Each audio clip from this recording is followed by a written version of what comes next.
एक समय की बात है।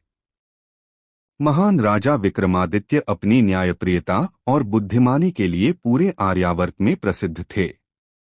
एक रात जब चांदनी जंगल पर बिखरी थी और ठंडी हवा बह रही थी, राजा विक्रम अपने कंधों पर शव लिए घने श्मशान के रास्ते पर चल रहे थे। उस शव में बसता था रहस्यमयी बेताल। बेताल हमेशा की तरह मधुर हंसी हंसा, राजा विक्रम, तुम फिर आ गए। तुम्हारा साहस मुझे भी विस्मित करता है। लेकिन इस बार जो कहानी मैं सुनाने जा रहा हूं, वह ऐसी है जिसे सुनकर सबसे बुद्धिमान भी मौन हो जाते हैं। अगर तुमने उत्तर दिया, मैं उड़ जाऊंगा, और अगर उत्तर नहीं दे पाए, तुम्हारा अंत निश्चित है। राजा विक्रम दृढ़ता से बोले, कहानी कहो बेताल, मैं तैयार हूं। कहानी मौन का शाप। बहुत समय पहले वनगंगा राज्य में एक राजकुमारी रहती थी। नाम था मालिनी। वह न सिर्फ सुंदर थी बल्कि अत्यंत तेजस्विनी और बुद्धिमान भी थी। राजा ने उसके लिए एक स्वयंवर आयोजित किया, जिसमें कई बड़े बड़े राज्यों के राजकुमार आमंत्रित किए गए। मालिनी ने शर्त रखी, जो व्यक्ति मेरे प्रश्न का उत्तर दे पाएगा वही मेरा पति बनेगा।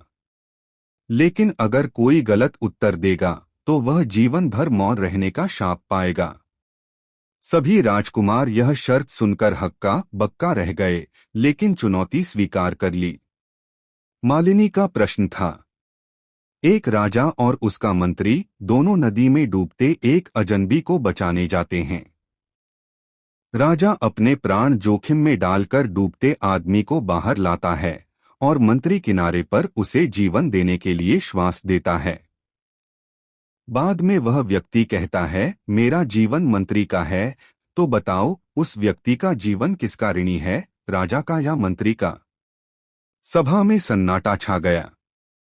कुछ ने राजा कहा, कुछ ने मंत्री, पर मालिनी हर उत्तर को नकारती रही।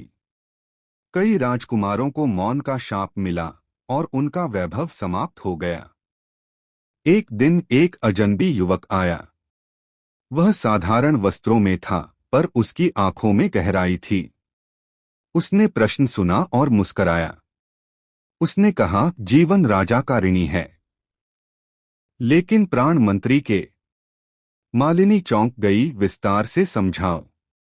युवक बोला, राजा ने शरीर को मृत्यु से बचाया, उसका कर्तव्य जीवन देना था। मंत्री ने श्वास दी, उसका कर्तव्य जीवन चलाना था। जीवन का पहला उपकार जिसने किया वह राजा है, लेकिन प्राण का संचार जिसने किया वह मंत्री है। अतः यह जीवन दोनों का है, एक का नहीं। सभा में हलचल मच गई। मालिनी मुस्कुराई, तुमने मौन का शाप तोड़ा है, तुम मेरे वर बनोगे। परंतु जैसे ही उसने यह कहा, युवक मौन हो गया और आंखें बंद कर लीं। वह बोला, मैं राजा नहीं, एक साधारण ब्राह्मण पुत्र हूं। मैं विवाह का इच्छुक नहीं, मैं बस मौन के इस शाप को तोड़ने आया था। मालिनी, तुम्हारा वर कोई ऐसा होगा जो मौन और वाणी के मूल्य को समझे। इतना कहकर वह युवक अदृश्य हो गया। मालिनी जीवन भर अविवाहित रही और उस युवक की बातों से प्रेरित होकर एक न्यायप्रिय रानी के समान राज्य चलाने लगी। बेताल का प्रश्न। बेताल हंसते हुए बोला, तो बताओ राजा विक्रम, मौन का शाप किस पर सबसे अधिक भारी था?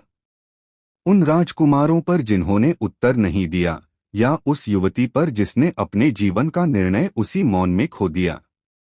राजा विक्रम कुछ देर मौन रहे, फिर बोले, सबसे अधिक भारी मौन मालिनी पर था, क्योंकि उसने न बोलकर न विवाह करके स्वयं अपना जीवन त्याग दिया।